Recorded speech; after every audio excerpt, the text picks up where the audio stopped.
در جستجوی حقیقت، روزنه به سوی آرامش روانی و امنیت ملی. رادیو کتاب از شماست وطندارا و متعلق به شماست.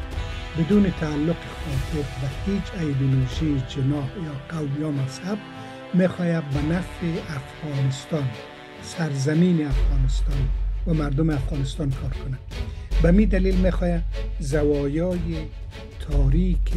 تاریخ افغانستان با مباحث معتدل، مؤدبانه، بیان رسا روشن نماید. به خاطر از اینکه مسئله مستدل شوه، مسئله مستند شوه، من یک تحقیق کردم و یک لیست از این معاهدات یک تعدادش به دست آوردم تا ببینیم که چقدر با افغانستان نزدیکی داره، با همین معاهده دیورند یا معاهده کابل. و کشورها اراضی خودشان از دست دادن و معاهداتی که تا 200 سال اخیر است و چقدر اراضی خود از دست دادن و چطور میتونن، آیا ادعای ارزی کردن و یا میتونن بکنن. سالهای سال یک قسم نبوده، همین جدا شده رفته تا بالاخره مشک سقاط شروع شده. از عاطف صاحب میره پرسان میکنه که دیگه عاملی هم وجود داره غیر استعمار، یعنی علیه استعمار مبارزه باید شوه یا می جابجایی مرزها یک چیز جدید که مربوط به استعمار جدید باشه یا استعمار مدرن باشه نیست. جابجایی مرزها از بعد مثلا اگر از بعد پیدایش انسان ها نگوین، از زمانی که انسان ها حداقل در گروه ها و قبیله ها و گپا زندگی کردن وجود داشت. یا کم اختلاف وجود داشت، چندین جریب زمین چین برای ما دادن که ما رسما باز بعدن این بعد از چین، چون او مردم بومی که در اون منطقه وجود داشت و چراگاهشان از قدیم هم بوده و ادعای در این مورد نمیتونه وجود داشته باشه. یک مؤسسه، یک کس یا یک فرد دوم یا سوم مملکت این خط امضا نکرده، فرد اول مملکت امضا کرده و توافق کرده. بنان ادعا در این مورد به نظر من بی‌فایده است و سند حقوقی حداقل نداره. رادیو کتاب متعهد به بی‌طرفی رسانه‌ای، همگام با نویسنده ها و همسو با حقیقت. با سلام و عرض خوش آمدید به دانشمندای بزرگواری که در وبینار مرز دیورند، مرز رسمی یا خط فرضی تشریف آوردند. رادیو کتاب از شماست وطندارا و متعلق به شماست. بدون تعلق خاطر به هیچ ایدئولوژی، جناح یا قوم یا مذهب، میخواهد به نفع افغانستان، سرزمین افغانستان و مردم افغانستان کار کنه. به می دلیل میخواهد زوایای تاریخ افغانستان با مباحث معتدل، مؤدبانه، بیان رسا روشن نماید. ای که ما چقدر در این معمول موفق هستیم، شما میتونین نظرات خود در چینل یوتیوب رادیو کتاب بنویسین و متاسفانه من در واتساپ نمیرسم که به شما جواب بدم، بنابراین معذرت مرا بپذیرین، فقط در کانال یوتیوب کامنت خود بنویسین. در قسمت 4 بازم پای سخنان دیپلمات ورزیده، حقوقدان راستین و پرتلاش جناب عاطف صاحب میشینیم که ایشان زحمت کشیدن در این مورد تحقیقات کرده تا بتونه معلومات مفید را برای بیننده ها ارائه کنه.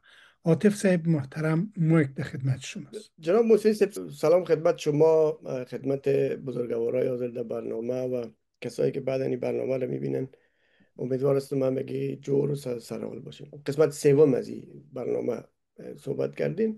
من در اونجا گفتم که افغانستان تنها کشور نیست که با اصطلاحی که ما فکر میکنیم قربانی مرزسازی ها و ایجاد مرزها باشه و یا مرزها برش تعیین شده باشه یا مرز برش کشیده شده باشه یا مرزهایش جابجا شده باشه. در جهان این مسئله بوده و هنوز هم از کشورهای مختلف در این رابطه یک همچون مسائل ارزی را داشتن. به خاطر از اینکه مسئله مستدل شوه، مسئله مستند شوه، من یک تحقیق کردم و یک لیست از این معاهدات یک تعدادش به دست آوردم تا ببینیم که چقدر با افغانستان نزدیکی دارن، با همین معاهده دیورند یا معاهده کابل. و کشورها اراضی خودشان از دست دادن و معاهداتی که تا 200 سال اخیر است و چقدر اراضی خود از دست دادن و چطور میتونن، آیا ادعای ارزی کردن و یا میتونن بکنن. به همین لیست به همین دلیل من به دست آوردم. یا مثلا شما ببینید ما از آسیا شروع میکنیم، از کشورهای همسایه خود شروع میکنیم تا ساده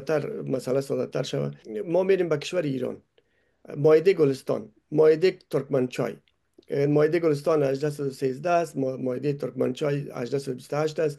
با روسیه این مایده امضا شده. قسمت های زیادی از اراضی ایران از دستش رفته، مثل قفقاز، گرجستان، ارمنستان، آذربایجان. آنچه که ما در رابطه به مایده دیورند ادعا میکنیم در اینجا، ما ادعا داریم تنها که این مایده به اساس زور و فشار سر بالای افغانستان یا بالای امیر هم وقت افغانستان داشته، ولی در رابطه با مایده 1813 و 1828 که ترکمنچای و مایده گلستان است، 100% این مایده با زور سرنیزه امضا شده بالای ایرانی با زور سرنیزه امضا شده و مناطق اراضی بسیار کلان از اینا جدا شده، گرفته شده. پس اینا هم میتونن باید 100 سال به اساس مسئله قرارداد 100 سال و گپایی که ما او در رابطه به اینکه مسئله 100 سال از کجا آمده در برنامه قبلی معلومات شده دادم دیگه، نمیخوایم تکرار بکنیم که مایده اوکر از کجا آمده و 100 سال در هیچ قاعده و هیچ عهدنامه و هیچ منشور بین‌الملل درج نیست. یک جای گفته شده که خدانای انگلیسی رو گفتن، خدانای یا دکترین درست است که منابع حقوق بین‌الملل عمومی هستند ولی منابع فرعی هستند، منابع اصلی نیستند. منابع اصلی حقوق بین‌الملل عمومی امی معاهدات و منشورا و میگپا هستند و دو تا منبع اصلی داره. یک منبع فرعی که منابع اصلیش همو حقوق و معاهدات است و منبع دومیش هم عرف و عادات بین‌المللی است. ولی یک مسئله که بازور اگر ضرورت بود صحبت میکنیم، قواعد آمرانه است که نمیخوایم روی ازو بریم، ولی بعدا اگه ضرورت بود انشاءالله صحبت میکنیم قواعد آمرانه چی است، چرا در او رابطه هم سوء تفاهم نشه. ایره گفتیم مثلا ایران گفتیم از دست رفت، هنگ کنگ از دست از چین از دست مایده پکن هست مثلا در آسیا. مثلا ببینید مایده است که با ترک‌های عثمانی دارن در قرن 19 و 20. مایده 1878 دارن، مایده 1920 دارن. 1920 است که بالکان از دست میتن. ببینید مایده تاشکند است 1966 و مایده 1972 پس از جنگ با هند است که پاکستانی و بنگلادش شرقی را از دست میتن. این مایدات است که همش با وقوع پیوسته. یعنی مایده است که ناپلیون در 1815 الزاس و لورن از دست میده. در امریکا مثلا ما یک مسئله بسیار ساده، یک جای دیگه که همیل او را به این لیست نیست ولی به خاطر محمد میگم. امریکایا در در سال 1867 یا 68 است آلاسکا را از روسیه خریداری میکنن در بدل 7 چند میلیون دلار آلاسکا را از روسیه خریداری میکنن. پس آل باید روسیه هم بالای آلاسکا دیگه ادعای ارزی بکنه. ببینین قاعده بین‌المللی است دیگه. اگر قواعد بین‌المللی یا قاعده حقوقی همی است که قاعده حقوقی یکی از خصوصیاتش تجرید و تعمیمش است، یعنی عمومیت داشتن و مجرد بودنش است. و اگر این قاعده قرار باشه که بالای یک مسئله تطبیق شه، بالای کل مسائل باید تطبیق شه. باید روسیه هم آلاسکا را دوباره بگیره. مثلا مصر و سودان از اختلافات زیاد داشتن، مثلا توافقات امضا کردن، یک مناطق از دست دادن یا به دست آوردن. مکزیک داشته در امریکای جنوبی، مثلا کلمبیا یک سلسله قراردادات در این رابطه داشته. مثلا فنلند داشته طبق معاهده مسکو 1940 و پاریس 1947 بخشای از کاریلا را به شوروی واگذار میکنه. خود فنلند. فرانسه مثلا بعدش پس از جنگ اول جهانی معاهده وارسای است، پس الزاس و لوران میره به فرانسه. مثلا یک قسمتی از بخشای از لهستان بخشایش پس با لهستان واگذار میشه.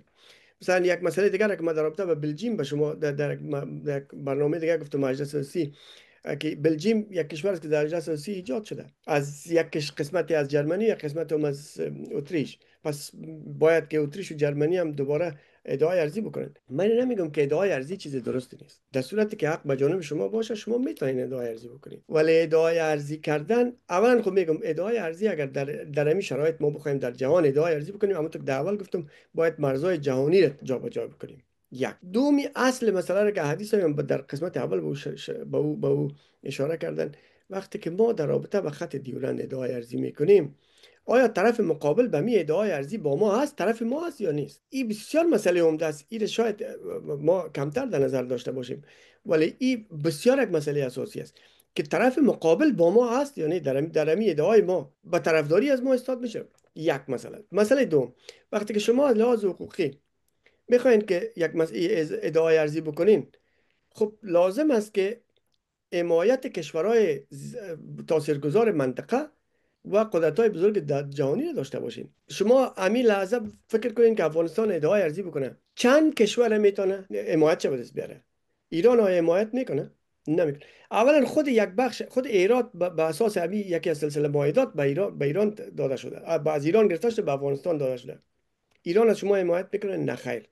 فقط یگانه کشور را که ما عطس میزنم از ادعای ما حمایت بکنه هندوستان است. کو هندوستان هم مسائل خودش داره. هندوستان درست است که ما میگیم امیرم کوتاه میخوایم بگیم، وقت میفهم زیاد گرفتم.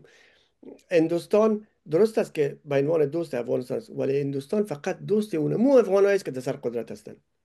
هر کسی که در افغانستان سر قدرت باشه هندوستان دوستش است.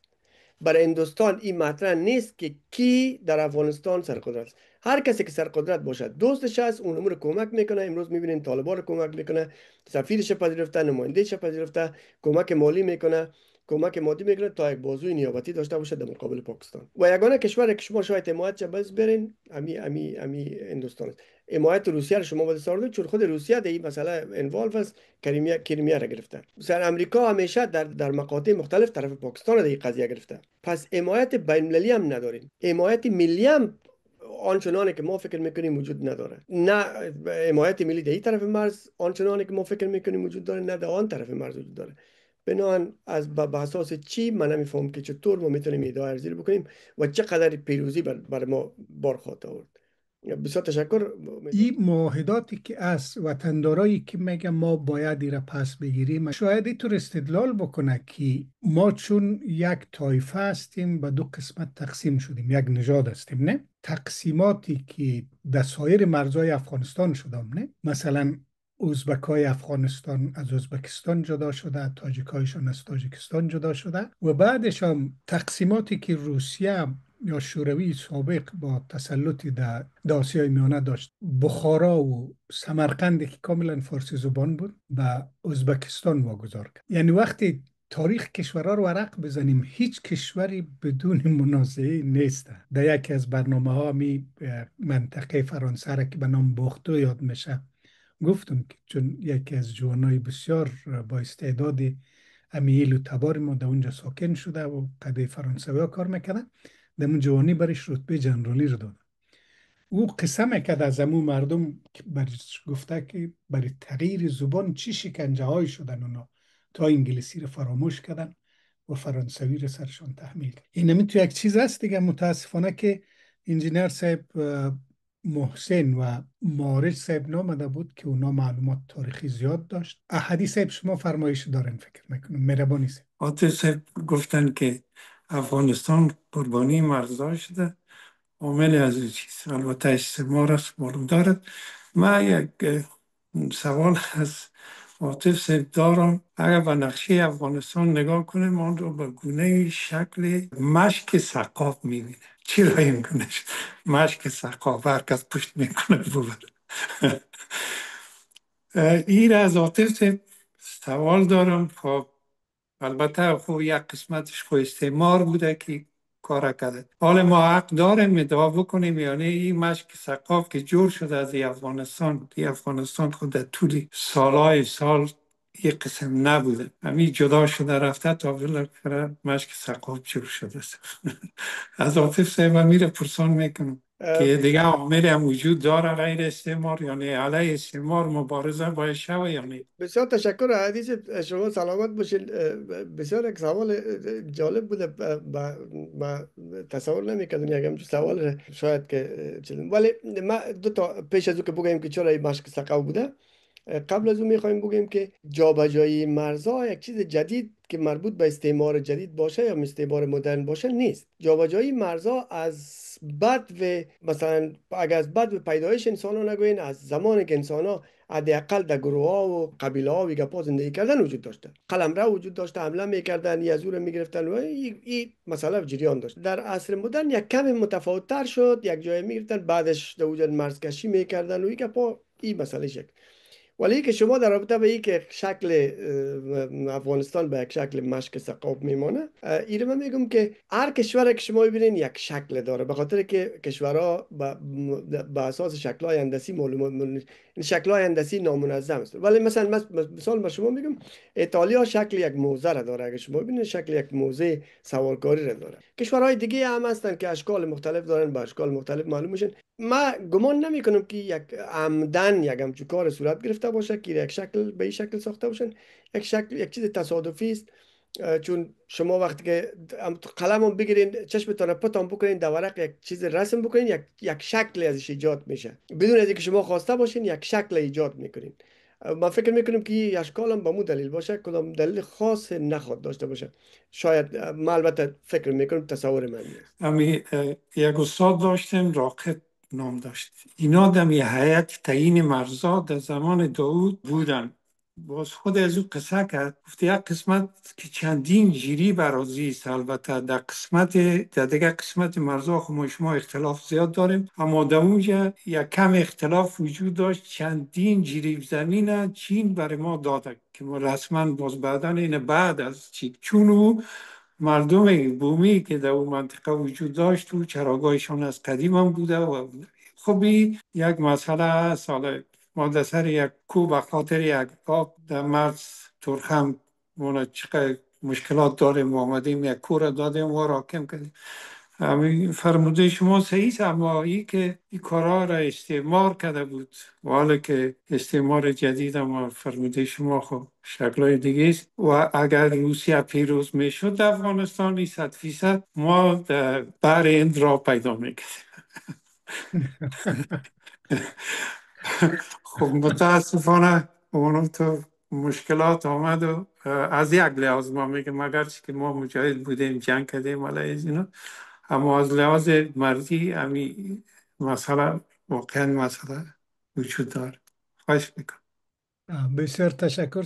عقلمت حکم میکنه که یکی از دلایل مرز کشیدن ایجاد سهولت کارهای اداری است و گاهی تراکم نفوذ هم در مرز کشی نقش داره. مثلا شما نقشه افریقا را که سیل کنین، چون تراکم نفوذ خیلی کم است، گاهی همه تو یک خط کشیدن، مثلا بین لیبی و مصر و بین الجزایر و یعنی اکثر همین خطوط اگر اکثر نباشه نسبت به آسیا و اروپا خیلی مشخصه که اونجا خطوط راست کشیدن و دیگه جایا را به اساس همین تراکم نفوذ و اینا. بسیار خوب. ولی ظاهر مهربانی با تایید صحبت شما بخوایم بگیم که خود مرزا یک دلیل خاص داره و دلیلش برمیگرده به تعریف دولت ها. وقتی که شما میگین دولت تعریفش است که وقتی میتونیم یک ارگان دولت خطاب بکنیم که دارای مشخصات باشه: قلمرو، نفوذ، حاکمیت. قلمرو به اساس مرز تعیین میشه. بنابراین اگر تعریف دولت ببینیم که دولت عبارت از اون یک محدوده جغرافیایی است که در او یک نفوذ قرار داشته باشه و یک حاکمیت وجود داشته باشه. بنابراین به این اساس مرزکشی خودش برمیگرده به تعریف دولت ها و مرتبط است با تعریف خود دولت که دولت یک تعریف داره. اگر او تو نباشه دیگه، اگر قلمرو از تعریف دولت بیرون بکنیم میتونیم فرامرزی باشه، میتونیم بدون مرز باشیم، ولی خود تعریف دولت به ما اجازه نمیده که بدون مرز باشیم. یک چیز میخواستم من اضافه کنم. در دوران جهاد و مجاهدین آمدن در صوبه سرحد آمدن و از خود پشاور هم کمی نزدیک شد و مثلا غلام خان و بگیر نمون مرزایی که فردی است. این چرا تو کردن؟ به خاطر که روسیه تهدید کرده بود پاکستان و هم مجاهدین همی مثل سیاف صاحب و حکمتیار صاحب و ربانی صاحب و دیگه همی اعضابایی که در اونجا پاکستان بودن در افغانان همه آمده بودن در قسمت سر مرز که این مناطق آزاد هستند. این خطی که جدیداً کشیده شده و سیم خاردار یک مسئله بسیار جدید است واقعاً. تو مشخص که امروز ایره ساختن به این اندازه و خط فردی مشخص نشده بوده تا او زمانه، به خاطر خود از اونها معتقد بودن. من خودم بودم در اونجا که آمدن کلگی چرا گفتن بمبارد میکنه، اگر چی نشه و روسیه بمبارد میکنه. امی اصل گپ ها می نمیست که افغانا پیش از اینکه مشکل درونی خود حل کنه عادت کرده که گناه خود سر دیگرها بندازه. این بسیار گپ مهم است. امینی صاحب دست بالا کردن، ما یک در خدمت شماست، بفرمایید. اول سلام میکنم برای همه بزرگوارای حاضر در جلسه، چون هفته های گذشته نتونستیم اشتراک کنیم یا اگه اشتراک کنیم صرف گپ نزدیم، ولی میخوایم که یک سوال اگر حاطف صاحب بتونه در این مورد بدم یک معلوماتی بده که خب خط دیورند به نظر من چونانچه دامش خط فرضی نیست، خط بین دو تا کشور است که به یک توافق امضا شده. شاه مملکت این توافق امضا کرده و ادعای در این مورد نمیتونه وجود داشته باشه. یک مؤسسه، یک کس یا یک فرد دوم یا سوم مملکت این خط امضا نکرده، فرد اول مملکت امضا کرده و توافق کرده. بنان ادعا در این مورد به نظر من بیفایده است و سند حقوقی حداقل نداره. سوال من است که همین موضوعی که بعضی دوستا اصرار داره که خط دیورند برای 100 سال بوده، همین گپ از کجا پیدا شده؟ آیا در این مورد کدام سندی وجود داره؟ آیا قرار که میبینیم از تعهدات گندمک و اینا که سال چیزی ذکر نشده؟ شما در این مورد اگر معلومات داشته باشین لطفا. تشکر. عاطف صاحب بفرمایید. جناب امیری صاحب، خدمت شما سلام عرض دارم. دیری بود که ندیده بودم، تان بسیار خوشحال شدم که حداقل صدایتان شنیدم. ما در برنامه قبلی هم گفتم که این مایده بر علاوه ازی که امروز از در این مورد از خود کنگری از عهدنامه وین هم گفتیم که کسی که امضا میکنه نفر اول کشور می باشه.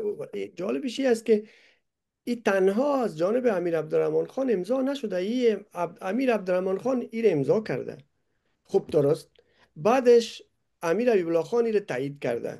بعدش در مایده راولپندی از طرف دولت مستقله افغانستان تایید شده. بعدش در مایده 1921 که از طرف محمود طرزی امضا شده تایید شده. یعنی از این لحاظ همونطور که شما میگین یک سند محکم حقوقی است. ولی که قاعده 100 سال از کجا آمده؟ ما در برنامه قبلی گفتم که یک قاعده است، باز با تکرار میگم، مثلا یک قاعده حقوقی در کشور مصر و لیبی و یک چند تا کشورهای دیگه منطقه وجود داره به نام قاعده اوکر میگنشه، که این قاعده برای کسایی است که خارجیایی که جایداد خریداری میکنن در کشور مصر، قرارداد از اینا 99 سال اعتبار داره، بیشتر از این اعتبار نداره. این یک قاعده داخلی است، یک قاعده بین‌المللی نیست و در هیچ یک از اسناد بین‌المللی شما مسئله 100 سال، 90 سال، 80 سال هیچ یعنی زمانبندی وجود نداره. بلکه در خود کنگره همونطور که گفتیم در کنگره در عهدنامه 1969 وین میگه که تمام مسائل قراردادها یا اقدامها یا معاهدات در خود معاهدات ذکر میشه، شرایطش، شرایط فسخش. اگر شرایطش وجود نداشته باشه، مسئله که در روز ذکر در خود معاهده در خود معاهده تذکر به عمل نیامده باشه، در اینجا با توافق با مذاکره طرفین و توافق طرفین یا مثلا فسخ میشه یا تعدیل میشه یا دو یک چیز اضافه میشه یا ایجاد ایقاسی گپا به میان میاد. برای قاعده 100 ساله که میگن مثلا او یک چیزی که ما در برنامه قبلی شوندم، ما ندیدیم، خودم ندیدیم، انجینر صاحب محسن گفتن که کاش امروز تشریف می داشتن، متاسفانه تشریف نیاوردن، که خود حقوقدانای انگلیسی این مسئله را طرح کردن که تمام معاهدات ما 100 سال اعتبار داره. حقوقدانا اگر یک نظر را میکنن، قانون نمیتونه باشه. دکترین حقوقی الزام آنچه که دکترین حقوقی به میان میان یا ایجاد میکنن یا میگن او الزام آور نیست به هیچ صورته. او یک نظریه است، یک منبع فرعی است و در صورتی که نیاز باشه از او استفاده میشه. و هم اگر ما خودم مطمئن دقیقا ما یک همچین چیزی رو ندیدیم که یک حقوقدان انگلیسی گفته باشه، ولی با استناد صحبت های انجینر صاحب محسن که گفتن حقوقدان انگلیسی گفته، اگر احیانا گفته باشن هم الزام آور نیست، چون یک نظر یک حقوقدان است و جز منابع فرعی حقوق بین المللی. تشکر صاحب. تشکر جناب عاطف صاحب. یک عالم تشکر. خواهش میکنم صاحب. سلامت. یک گپ مهربانی. اگر پرسان دارم در این رابطه، آقای کرزی قرارداد کرد همراه امریکا پایگاه نظامی در افغانستان و طالبان موره البته شاید تایید کرده باشه. خب حالی که منتفی میدانه روسیه و ایران ایره چی میتونیم بگوییم؟ ایره قرارداد میتونیم، ایره تعهد میتونیم، چی میتونیم بگوییم که رژیم تغییر کنه، همه چیز تغییر بکنه؟ از عاطف صاحب میخوایم امیره معلومات بگیریم. همگونه است با این مسئله. جناب عزیز بسیار تشکر. ما در برنامه قبلی همین مسئله را معارض بیان کردن. ما گفتم که یکی قراردادهای ارزی داریم، یکی قراردادهای سیاسی. بله بله یک اسم خاص دارم. همین لحظه مرا ببخشید به یادم آمد میگم چون قرارداد هستند که از لحاظ قرارداد سیاسی هستند، قرارداد راهبردی هستند، قرارداد اقتصادی هستند.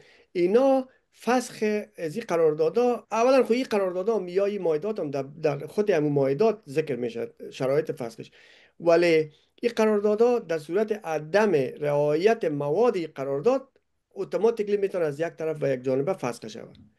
که شما آنچه گفتین در رابطه با قرارداد راهبردی استراتژیک بین افغانستان و امریکا بود، چون امریکا آنچه را که تعهد کرده بود انجام نداد، میتونه دولت افغانستان یک جانبه او را فسخ بکنه. ولی در رابطه با مایده دیورند یک همچین چیزی نیست، تعهدی وجود نداره که صورت بگیره که زمین از داده شده که چی باید بکنه. او خود گفته نشده که ما این خط مرزی را میکشیم، شما باید در قسمت از قسمتی که از افغانستان جدا میشه شما مثلا سرک بسازین، شفاخانه بسازین. یک همچین چیزایی اگه در اونجا ذکر میشد و این پاکستانی انجام نمیدن، در اون صورت ما میگفتیم خلاف مایده است. ولی هیچ چیز ذکر نشده. نه این مایده همون چند ماده که داره فقط گفته که همین قسمت دیگه جز خاک افغانستان، جز هند برطانوی است. تمام شد دیگه. بله این یک مسئله سیاسی است واقعا. بیننده های گرامی، تشکر که تا این لحظه با رادیو کتاب بودین و همچنین تشکر از دانشمندایی که در وبینار تشریف آوردن، مخصوصا عاطف صاحب و احدی صاحب که سهم فعال گرفتن. قسمت چهارم برنامه خط مرزی یا خط فرضی دیورند به منجا ختم میشه. متاسفانه معارج صاحب و انجینر صاحب عنایت به دلیل مصروفیت یا به هر دلیلی تشریف آورده نتونستن و برنامه امروز یک طرفه ختم شد. احدی صاحب خوب کرد یک مخالفتای ابراز کرد، اما عاطف صاحب بسیار با تیه آمده بود و بسیار مستدل و منطقی و مستند صحبت میکرد. با این همه او دوستا اگر در این مورد نظری داشته باشند که فکر میکنه باید مردم از او آگاه شود، رادیو کتاب از خودشان است و در خدمتشان است. ما تلاش میکنیم تا مناقشه در افغانستان کم کم از بین بره، کینه های بعد از جنگ و کدورت با گفتگو بین هم اونا امو آتش اطفا بکنیم. این تنها راهی است به نظر من، چرا غیر از گفتگو چاره نداریم. نه حذف کردن که دیگر از زور ما میرسه، آزموده شد دیگر، نه از نظر ایدئولوژیک نه از نظر قومی. پس اینمی کشور ماست، مرز ماست، باید همه با هم برای آبادیش کار کنیم. لطفاً با سابسکرایب، لایک، انتقاد و نظر رادیو کتاب حمایت کنین. اگر پیشنهادی دارین که در این مورد باید گپ زده شود، او را میتونین در کانال یوتیوب رادیو کتاب بنویسین. ما انشالله حتی المقدور پیشنهادات شما را عملی میکنیم. تشکر از حوصله و دقت شما. هموطنان گرامی، لطفاً در واتساپ ما پیام ننویسین، نظرم ننویسین. اگر تصور میکنین که برنامه های ما شایستگی نظر دادن نداره، فقط در کانال یوتیوب در اونجا من میرسم که به همه جواب بدم، ولی در واتساپ نمیرسم. تشکر از دقت و حوصله شما. رادیو کتاب، نیاز نسل امروز و فردا.